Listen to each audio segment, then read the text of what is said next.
In today's episode of English Unleashed, we have something very special. Tom has prepared a treasure for you.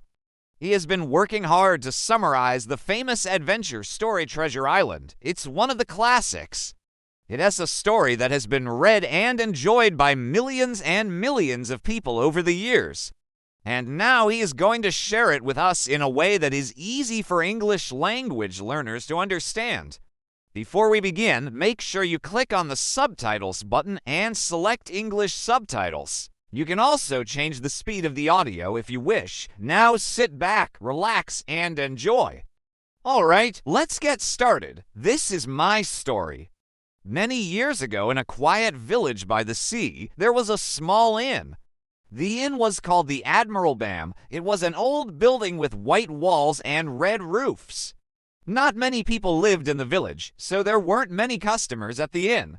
Most of the time, Jim Hawkins, a young boy, would spend his days playing by the beach and watching ships sail by. But sometimes when the weather was bad and no ships were sailing, he would stay inside the inn and help his mother serve food and drinks to travelers. One day when the weather was bad, a stranger came to the inn. His name was Billy Bones. He was an old sailor with a big scar on his face. He looked tough and scary, but he was very polite to Jim and his mother. He always said, "Thank you and please." He would drink a lot of rum and sing sad songs about pirates. These songs made Jim feel scared, and he would hide under the table until the songs were finished. Every morning, Billy would climb the tall hill near the inn. He would stand on top of the hill and use a telescope to look at the sea. He seemed to be waiting for something. One day, Billy told Jim, "There is another sailor who will come to this island. When he comes, please tell me, but don't let anyone else know." After saying this, he climbed the hill again and looked through his telescope. Jim waited and waited, but he didn't see any other sailors. Then one day, a blind beggar came to the inn. He asked for food and money. Jim recognized the beggar. He had seen him before. When Billy saw the beggar, he turned very pale and fell to the floor. The beggar put a piece of paper in Billy's hand. The piece of paper had a black spot in the middle. Billy read the paper and fell down dead. When Jim looked at the piece of paper, he saw that it had a picture of a skull and crossbones. Underneath the picture, there were some words. They said, "Beware the black spot." No land, no life. This piece of paper was like a message from a pirate.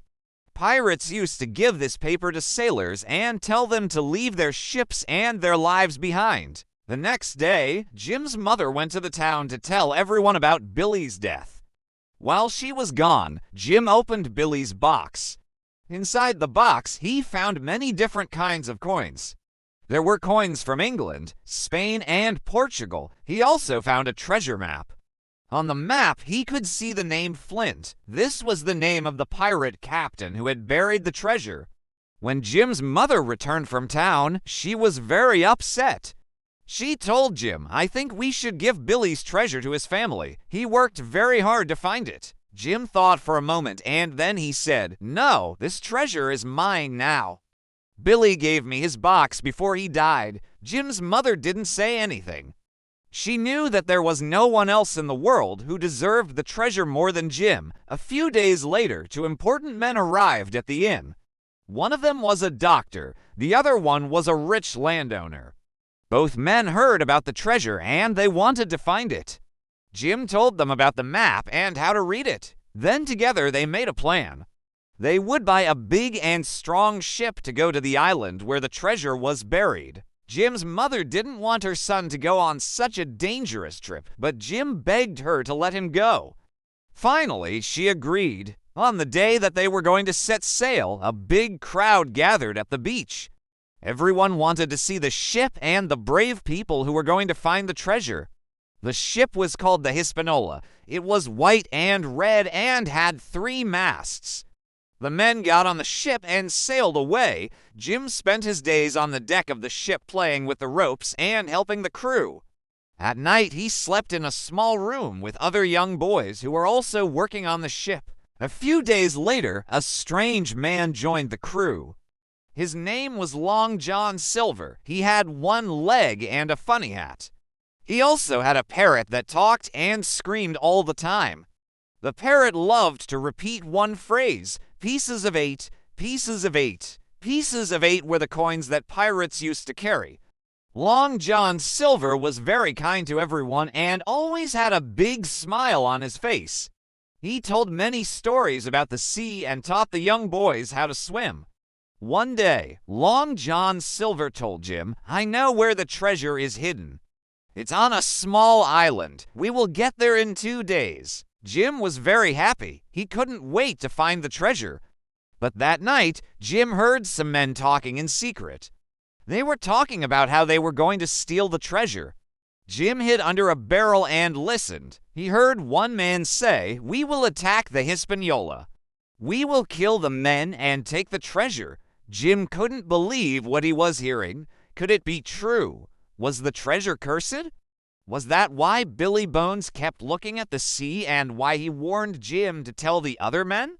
Jim ran out from under the barrel and looked around. It was too dark to see anything. He couldn't find anyone, but he knew that one of the men had said his name. Who was the man? Why did they want to kill the people on the Hispaniola? Jim didn't know the answers to these questions, but he was determined to find out. He waited until the men were asleep and then he went to the captain. The captain was a big, strong man. He looked like he could fight 10 pirates. Jim told him everything he had heard. The captain was very surprised. He didn't know that there were pirates on the island. He promised Jim that he would protect everyone on the ship and the treasure. The next day, the captain called all the men on the ship and told them to pack their bags.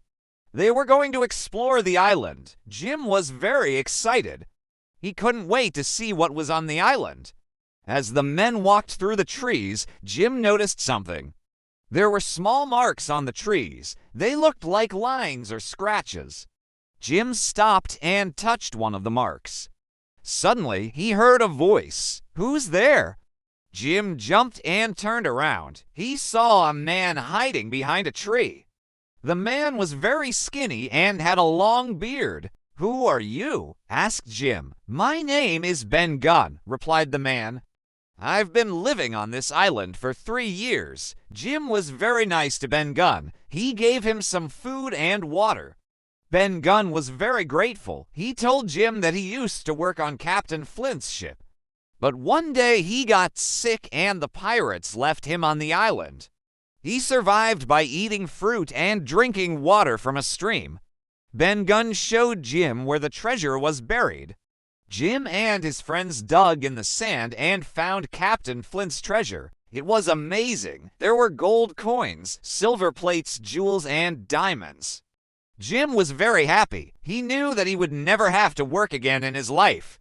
But suddenly, Long John Silver appeared. He grabbed a shovel and said, "I want some of that treasure." Jim and his friends were very angry. They had worked hard to find the treasure. They didn't want to share it with Long John Silver. A fight started and everyone began to scream. The parrots flew around, flapping its wings and making loud noises. The pirates on the Hispaniola heard the noise and came running. They attacked Jim and his friends. Luckily, the men from the Hispaniola helped them. There was a big battle. Swords were hitting, guns were firing, and people were screaming. Jim was scared, but he was also very brave. He took a gun and shot one of the pirates.